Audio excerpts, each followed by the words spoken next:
Good morning and welcome to the First Unitarian Church of Cincinnati. My name is Reverend Connie Simon and I'm glad you're here with us this morning.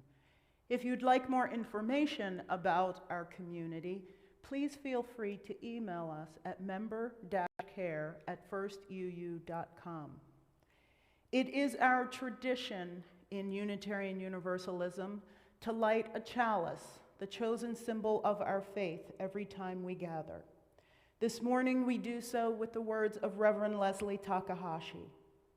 Walk the maze within your heart. Guide your steps into its questioning curves. The labyrinth is a puzzle leading you deeper into your own truths.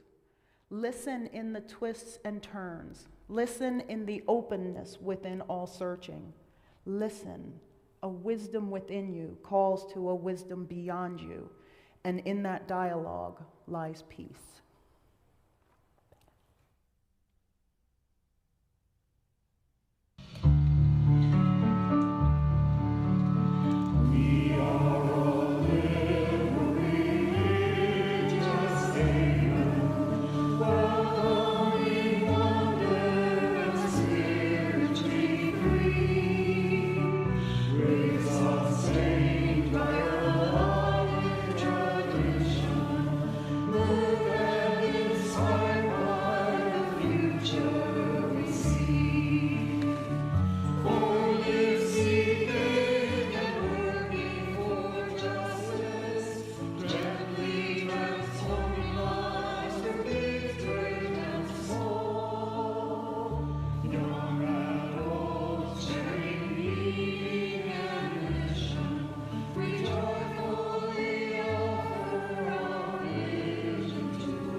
Going Up by Sherry J. Lee, illustrated by Charlene Chua.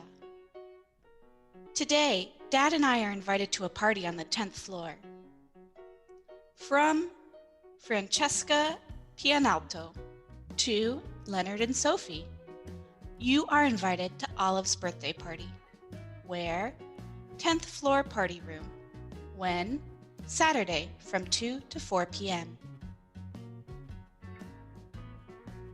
Dad and I baked our favorite cookies this morning to take to the party. Molasses with jam in the middle, like a sandwich. It's my grandma's recipe.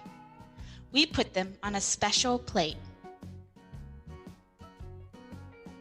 Dad holds the plate for me so I can push the button. Ding! Going up.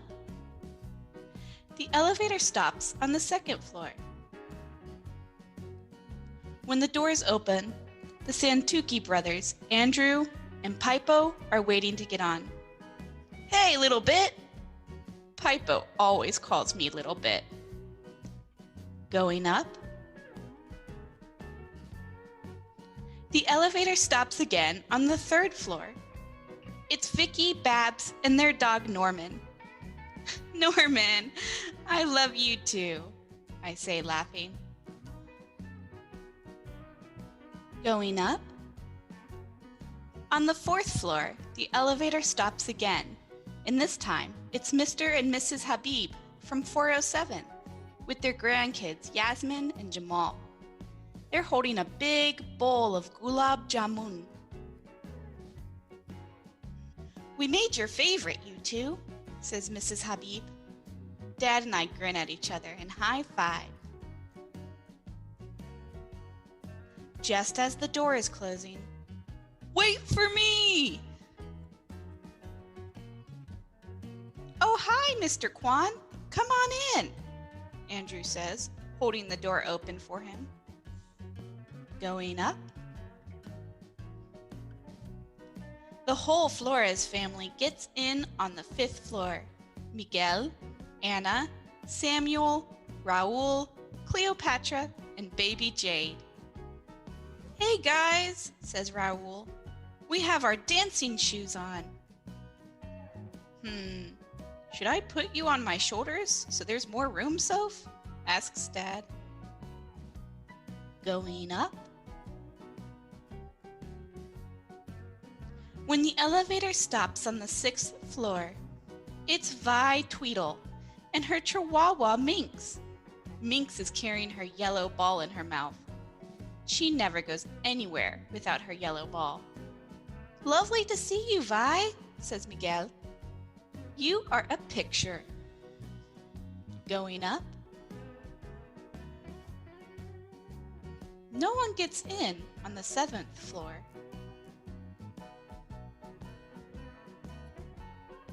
On the 8th, we have to hold the elevator while Grace and Arnie get in with their instruments, a clarinet and a bass. Arnie is wearing his sparkling glasses and pork pie hat. Yikes, says Vi. Can we all fit? They squeeze in. Everyone is giggling. Going up. The elevator stops on the 9th floor. Uh-oh, I say. Everyone take a deep breath in, says Mrs. Habib. It's Nori. Squeeze in, Nori, says Vicky. Going up. The elevator stops on the 10th floor. The doors open.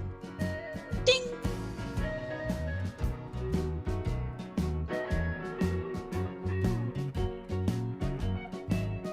Happy birthday, Olive!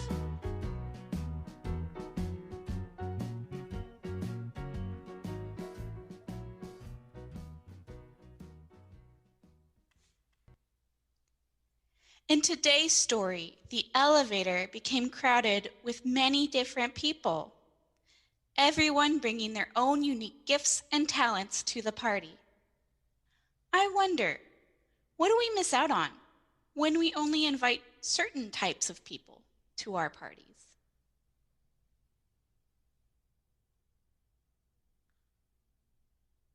Hello, everyone. My name is Barbara Dickerson, and I'm here to share with you what First Church has meant to me. I joined First Church in 2019, not long after retiring and moving to Cincinnati. Part of what drew me here was the way the community made me feel welcomed. Our First Church family was also deep in self-examination, honestly examining our isms and exploring ways to be more open and inclusive. I was also drawn to our volunteer spirit. Many First Church congregants are or have been community activists and volunteers. Getting involved in volunteering was part of my post-retirement plan, and I've been able to get involved with volunteer opportunities here at First Church. One experience I particularly would like to share is working with UU The Vote this past year. I was rocked by the precarious state of our democracy, and I just couldn't sit on the sidelines. So when First Church stood up its volunteer group to help get out the vote, I was glad to join the ranks. I was most involved in the phone bank campaigns and worked with Unitarian Universalist groups and their state partners in Ohio, North Carolina, Wisconsin, and Florida. On a typical evening, you make maybe 4 to 5 connections out of about 35 calls. But those few conversations, those connections with equally concerned voters could be magical. I talked with a couple of election officials. I remember one evening talking with a father who was looking forward to voting in person with his daughter, a first-time voter. It was amazing to be one of the 5,000 plus dedicated UU The Vote volunteers who contributed to a huge voter turnout. More Americans voted in the 2020 election than in any other in 120 years. So that's my story, sharing how I feel about the community. For me, this has been a place to grow, find connection, purpose, and friendship. Thanks for listening.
This is the time in our service when we call to mind and honor those who've been on our hearts since last we were together.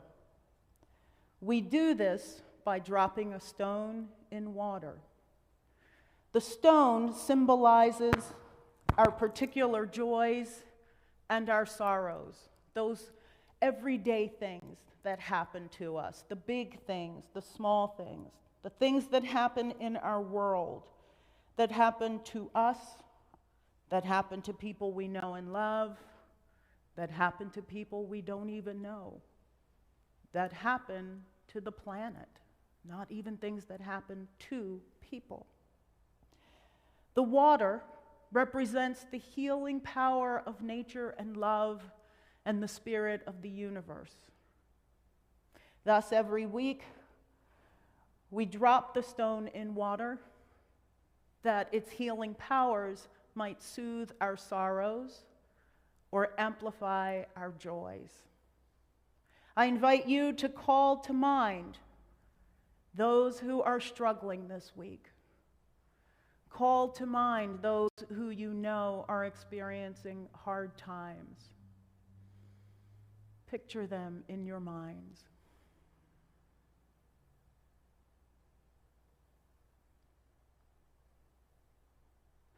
Now call to mind a joy that you've experienced, something that has made you happy over the last week. Some small victory, perhaps, some large victory, a new job, someone healing, someone getting better, someone coming home from the hospital or getting encouraging news. Breathe in with that joy.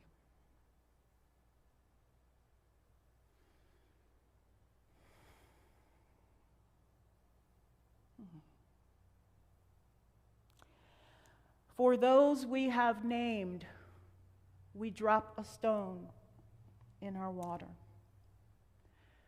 For those whose names we do not know, we drop another stone in our water. For those names that are carefully guarded deep in our hearts, we drop another stone in the water. Please join me now in a moment of silent meditation, reflection, and prayer as we look at our flowers this morning from Mary Mark and David Johnson. They say, today's hyacinths are set to remind us that spring really is coming. There is hope for a better future and sunny days to come with the light and comfort of our UU friends. We invite you to send your photos that you'd like to have in joys and sorrows. And now let us pause.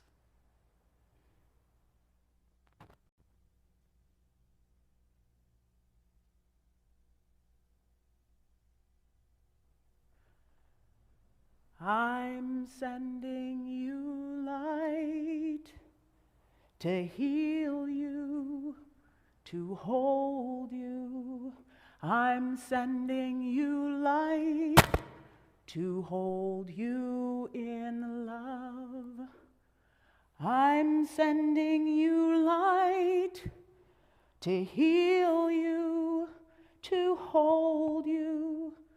I'm sending you light to hold you in love. No matter where you go, no matter where you've been, you'll never walk alone. I'll feel you deep within, so I'm sending you light to heal you, to hold you. I'm sending you light to hold you in love.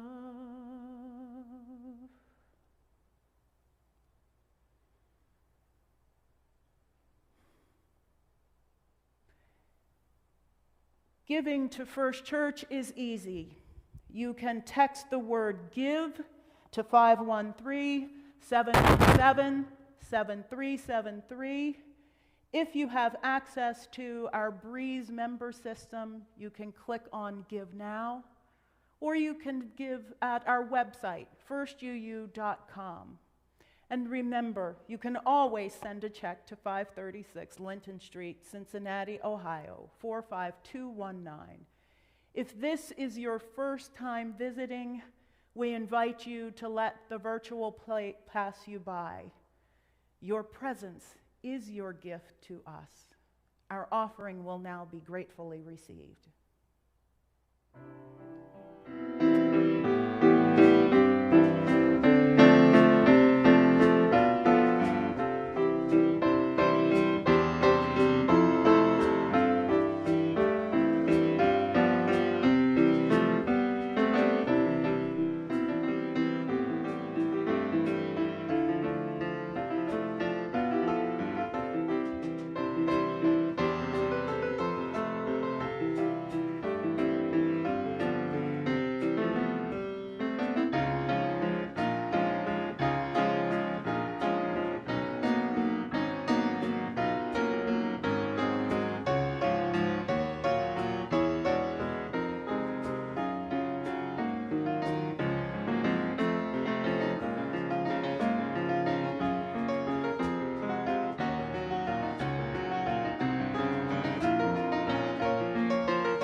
Good morning, First Church.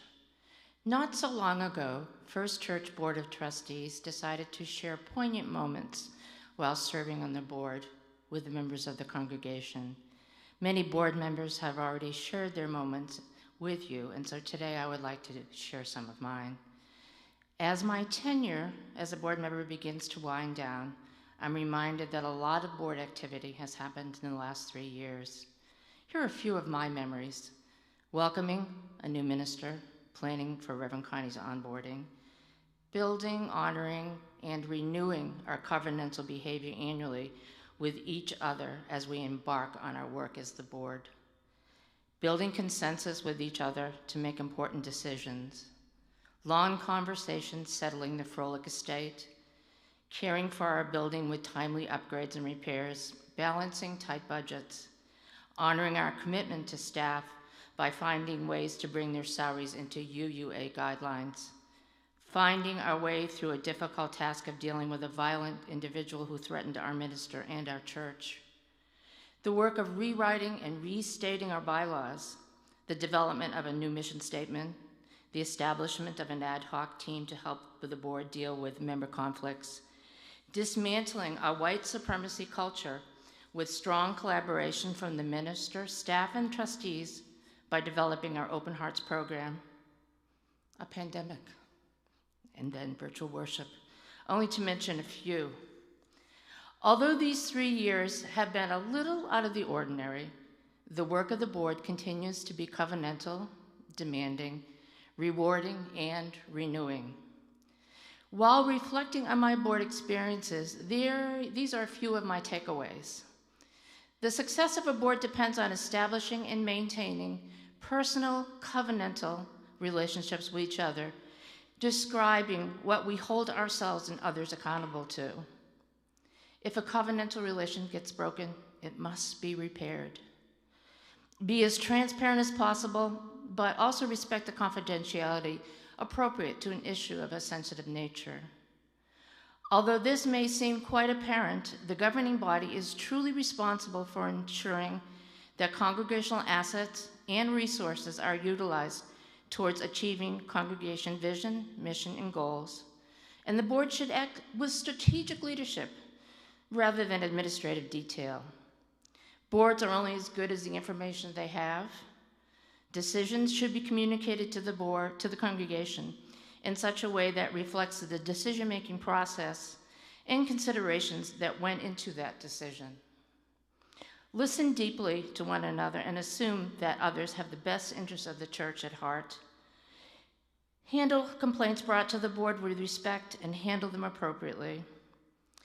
And service that you bring to this board, to our covenantal relationships, knowing that these are the framework of policy government and ethical leadership. One of the ways of living our Unitarian Universalist values is to provide service to our church and our denomination. Service in the form of leadership, teaching, building, guiding, skill building, working for justice, coordinating and helping each other build our theology and ground us in our spiritual traditions. We are brave, curious, and compassionate thinkers and doers. We have a legacy of deeds, not creeds, and these three words may help define what your service will look like. Come and connect to your congregation. Bring your passion and bring your desire to be together in covenantal love. If you asked me 3 years ago what I might have imagined my board tenure to look like, I could not have even guessed how different the real experience would be. I'm glad I said yes 3 years ago, as many of my board experiences have been life-changing. Now, I challenge each of you to think about your service to this beloved community and to know that whatever you bring will deepen our common humanity. Please remember this, that love is the spirit and service is its law. We dwell together in peace, we seek truth and love, and help one another. May it be so.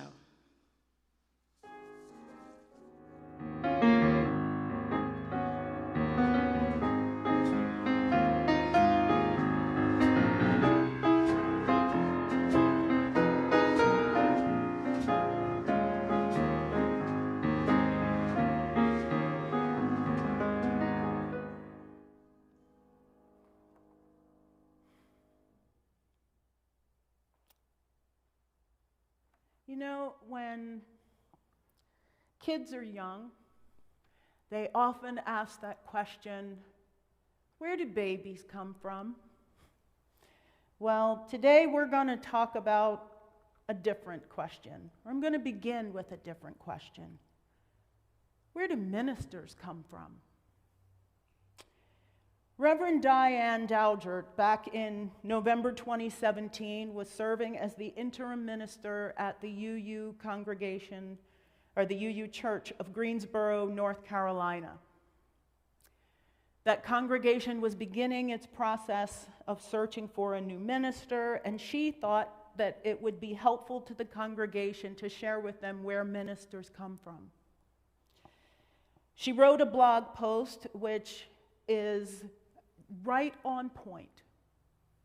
And I won't read the whole thing to you, but she starts off by saying that the answer varies from one faith tradition to the next, and talks about how ministers come from within our congregations, that we have a long history as congregations of calling people from within and encouraging them to listen to that still small voice which asks them, calls them to pursue a vocation of love and service.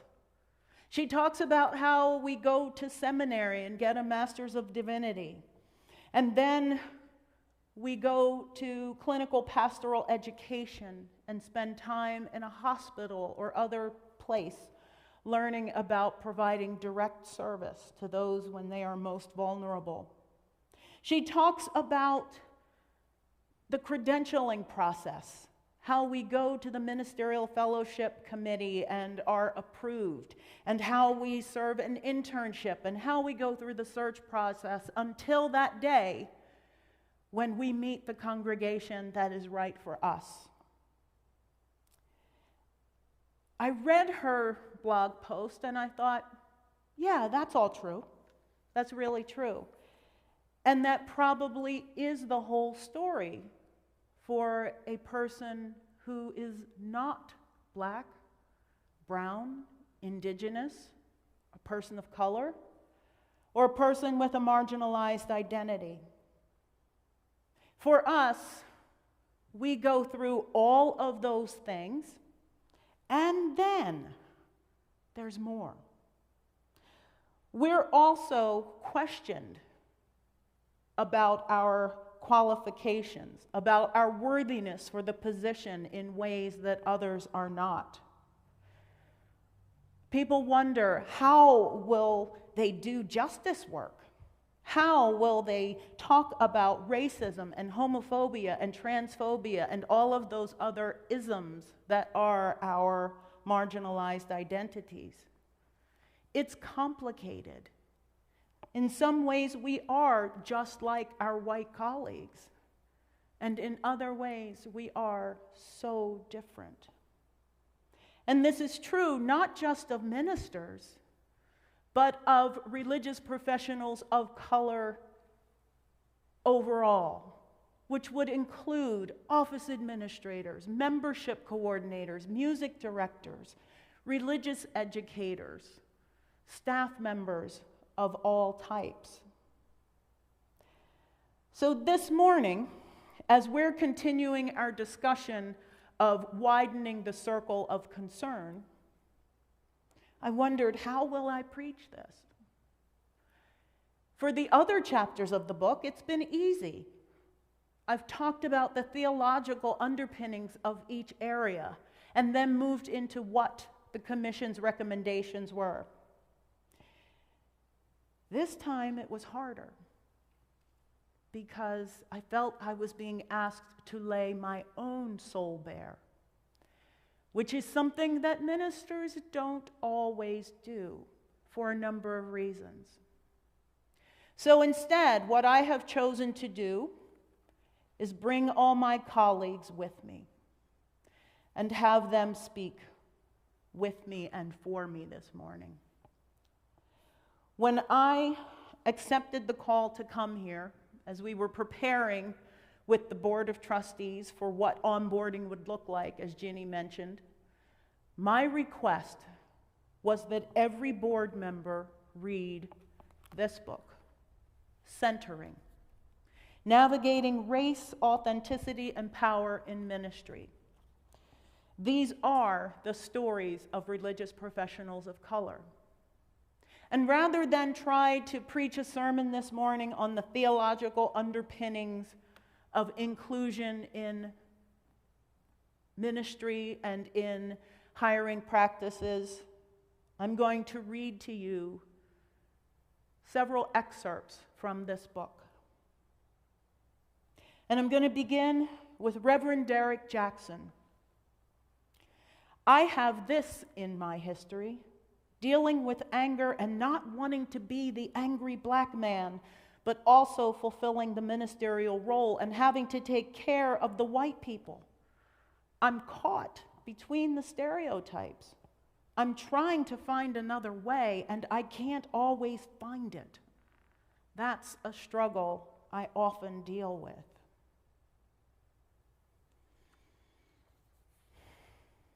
Reverend Marisol Caballero. Both in the pulpit and in our pews, Unitarian Universalists must be careful about how we talk about racism and the experience of UUs of color. We must take precautions in choosing our words so that our vocabulary about the disease of racism works to honor the true experience of UUs of color, while also honoring the ability of white UUs to be challenged on this issue and yet survive. I worry that the way we often choose to talk about the racism within our movement is more concerned with what has come to be known as white fragility than with truth-telling. To tell the truth, I am tired. I am confident in saying that you ministers of color are tired. This is a tired conversation. I would much rather focus the full array of my talents on the other areas of ministry than continue to shine the light on our movement's racism problems.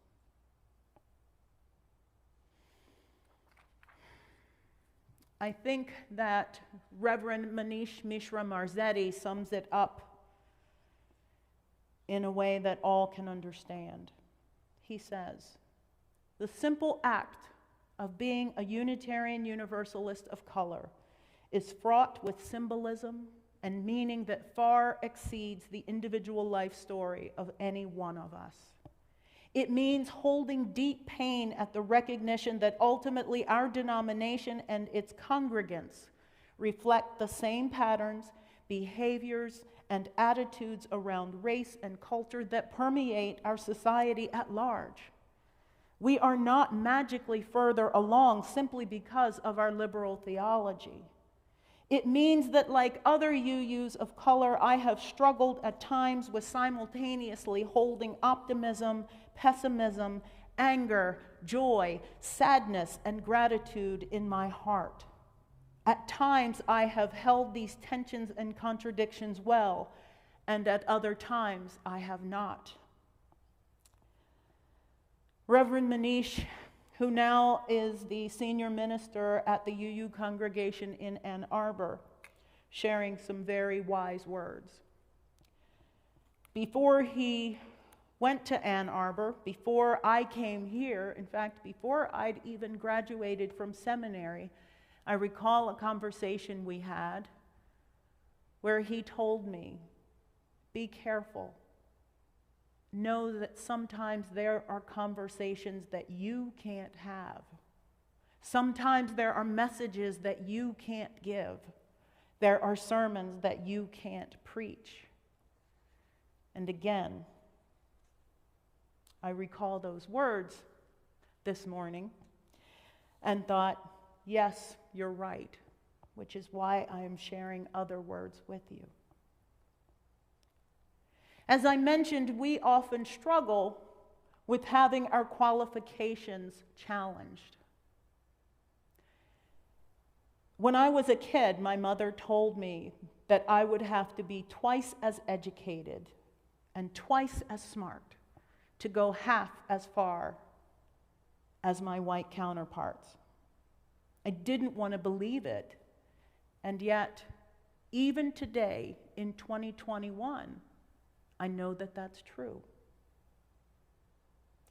And it's an issue for other UU religious professionals of color as well.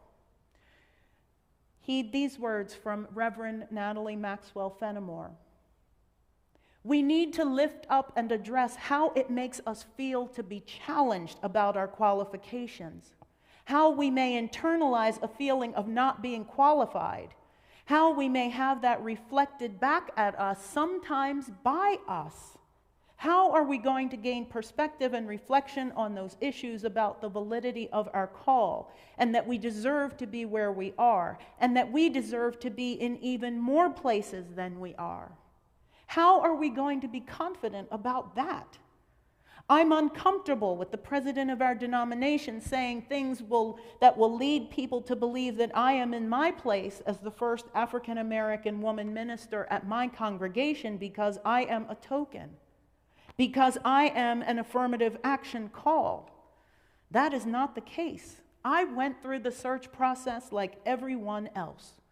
I succeeded a white male minister who came to me and said, "You are qualified for this position. You apply for this position." We do need that internal confirmation that we went through the process just like everyone else, and we got called. We can turn around and say, "I did what you did, and I'm here, so don't give me that." Reverend Derek Jackson, how do we hold on to our own self-worth when we often don't know whether we're being raised up because of who we are and what skills we have, or because we are people of color? How do we find strength within that? I think, in particular, about the people whom we've lost because they got crushed by being raised up and then tossed to the side, and they have not come back. How do we create support so that when someone does become the flavor of the month, we are there to catch them when they are tossed aside? Tossed aside. That leads me to these words of Reverend Rosemary Bray McNatt. A perfect storm is coming. It's coming around the behavior of congregants and the lack of accountability around that behavior. It's been brought to light by what people who are studying for the ministry understand from either their internships or their field education and their conversations with those of us who have been in the parish. It's not going to be pretty. For those of us who are people of color, this started earlier. We started getting out of the parish a lot earlier because of the experiences we were having with congregants. And race was a huge factor around that. But it was also the larger issue of entitlement. We have begun to address our inability to divert behavior that basically wrecks ministers' careers and breaks their hearts. The heartbreak part is not a joke. I know very few ministers of color whose hearts have not been broken, even those who have stayed in the parish. Many ministers don't talk about it. People of color are more likely to talk about it, but as in many things, people don't listen to what we have to say. As a result, I have this horrible feeling that congregations are going to be increasingly surprised at how hard it will be for them to get a minister once people begin to retire in even larger numbers than they do right now. So one reason anti-racism work and what we call counter-oppressive work is so important is that it teaches us early what people need to know. It's information. It's a heads up around a whole host of things that people don't pay attention to because it's us talking and we don't get heard. Reverend Marisol Caballero, maybe the paradox of the work of the minister of color is that we must love and truly care for our congregants. It would be dishonest to claim that we necessarily like all of them, but we must love them while simultaneously holding expectations of great things from their hearts and their courage, and holding expectations that they will disappoint and break our hearts. I keep holding out the hope that I will meet a UU minister of color whose experience of ministry will be the exception. I want to believe that this is not what I've signed up for, because on most days I truly feel at home in this work and in this faith. Doing the work of ministry, a complicated calling by nature, is further complicated by living in the tension of loving the people while expecting to be hurt by them.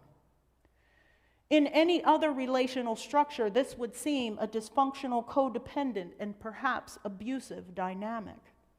It's no wonder Unitarian Universalism loses so many talented ministers of color to attrition. Not many would sign up to offer their hearts fully to guarantee heartbreak. Reverend Manish Mishra Marzetti again. I'm giving up on trying to change Unitarian Universalism. I have accepted that Unitarian Universalism is a majority culture institution that may never be what I need, want, or desire it to be from my non-majority cultural perspective. And I'm okay with that. I haven't left. I'm still a committed and dedicated UU. I just realized that the religion I serve and love will likely never be what I wish it could be. That process of letting go has freed me to be more fully who I am. If Unitarian Universalism isn't going to change overnight to fit my ideal vision of the beloved community, well, then I might as well be as fully and as wholly whoever and whatever I need to be in this life. We're both just going to have to love each other as is.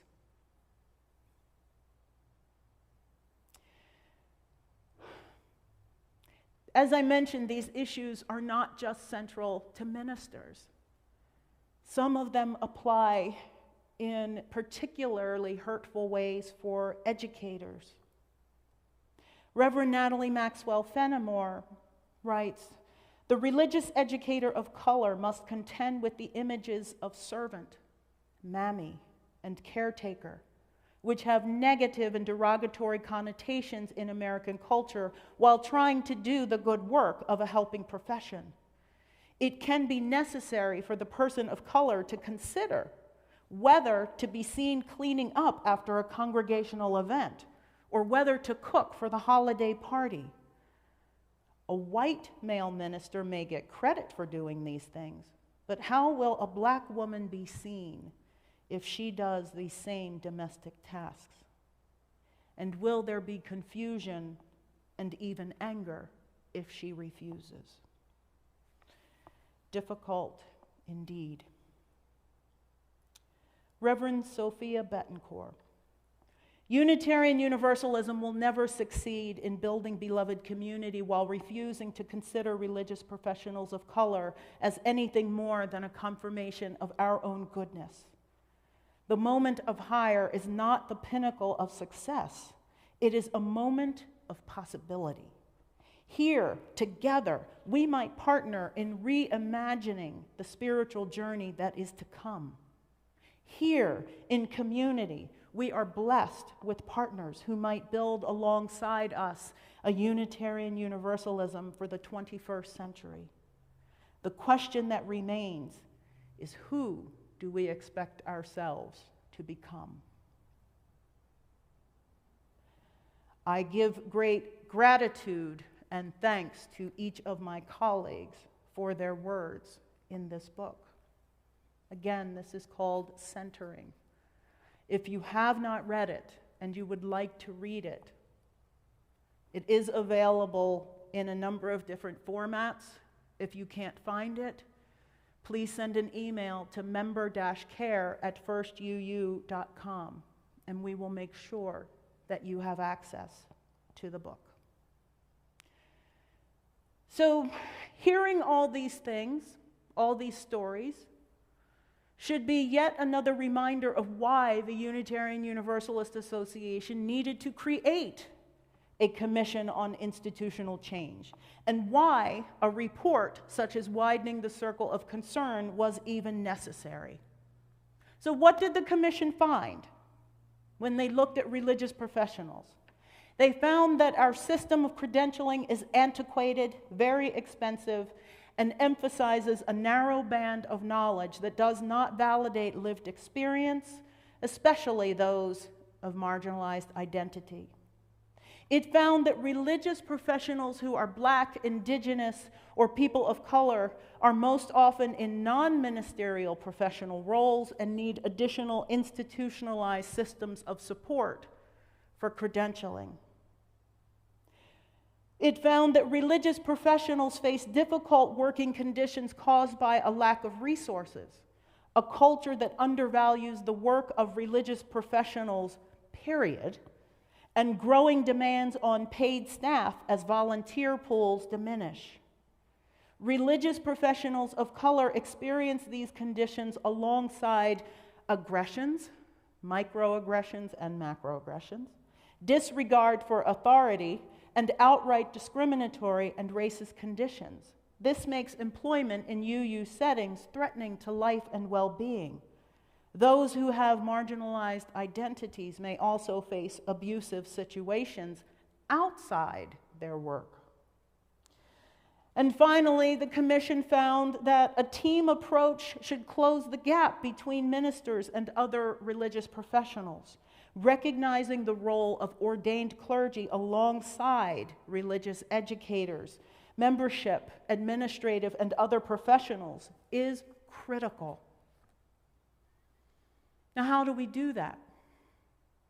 Well, recommendation number one: We need to reduce the barriers to entry for those who seek to serve as religious professionals. This is true for all people, but those barriers are especially damaging for Black people, Indigenous people, people of color, and other marginalized people who tend to have fewer financial resources due to historic and continuing patterns of discrimination. What does that mean? It means we create alternative paths to religious leadership, such as certification in spiritual direction, ministerial apprenticeships, and scholarship funding. It means we allow for ordination at the associational level and not just at the congregational level, so that we can honor the diversity of ministries that exist that may not be supported easily at the congregational level. We should continue the practice of reporting on diversity and inclusion in hiring at the UUA, and maintain a database of all religious professionals who are Black, Indigenous, or people of color, and consider maintaining it for other identity groups struggling in our profession. It may give you pause to hear me say that before the last couple of years, no such database existed. It was all our anecdotal knowledge.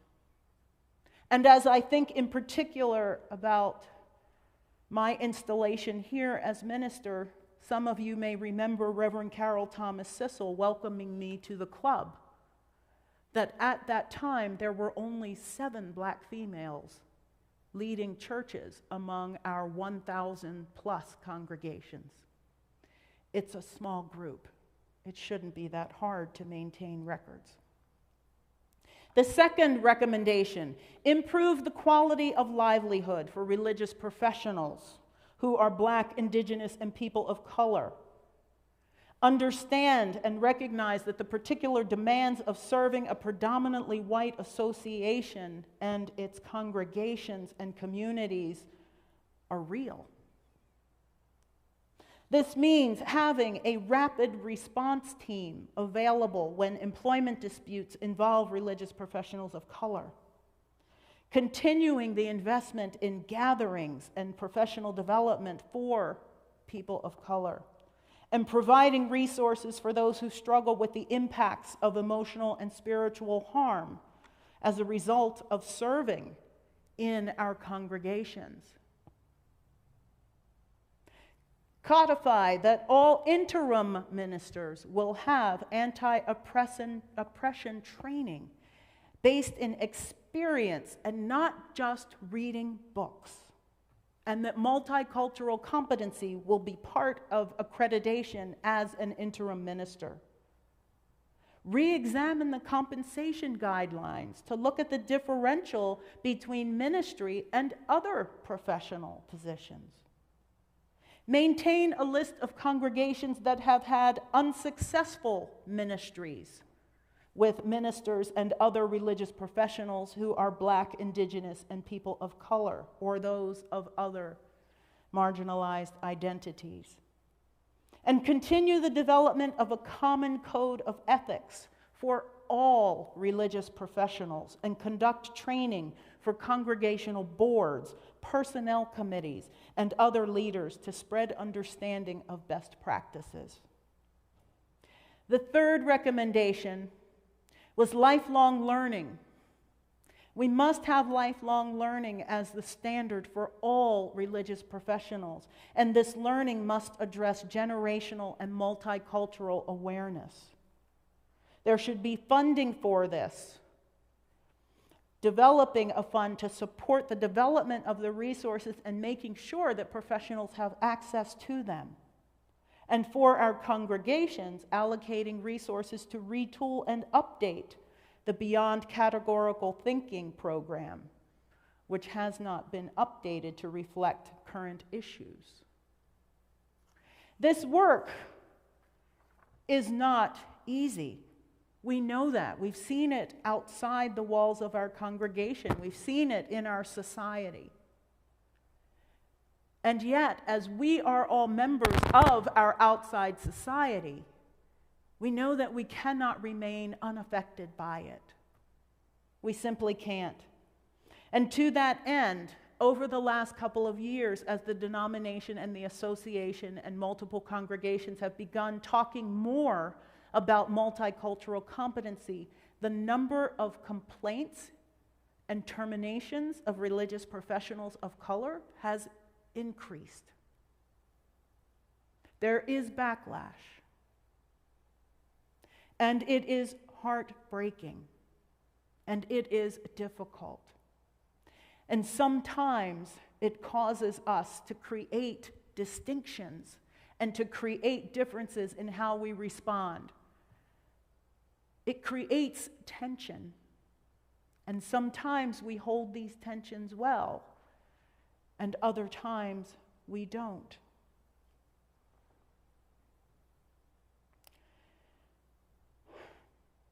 Our work is to do the work of love and justice and faith. Our work is to build beloved community right here on earth for one another, for ourselves. I encourage those of you who have not read the Commission's report to do so. We host a discussion about the report, each chapter of the report, on the third Wednesdays of the month. This coming Wednesday from 7 to 9 p.m. on Zoom, we will be discussing the chapter and the recommendations on religious professionals of color. All are welcome to join us. There are copies available of this report in electronic, audio, and print versions.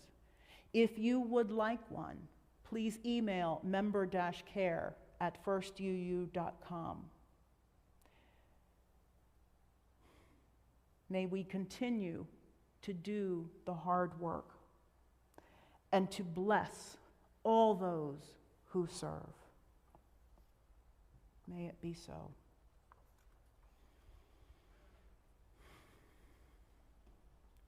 And now we extinguish our chalice by reciting together the words that appear on your screen.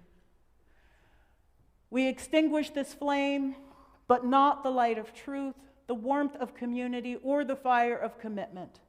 These we carry in our hearts until we are together again.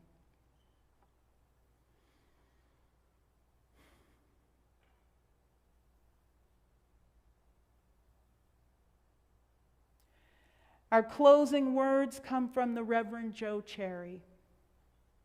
If we have any hope of transforming the world and changing ourselves, we must be bold enough to step into our discomfort, brave enough to be clumsy there, loving enough to forgive ourselves and others.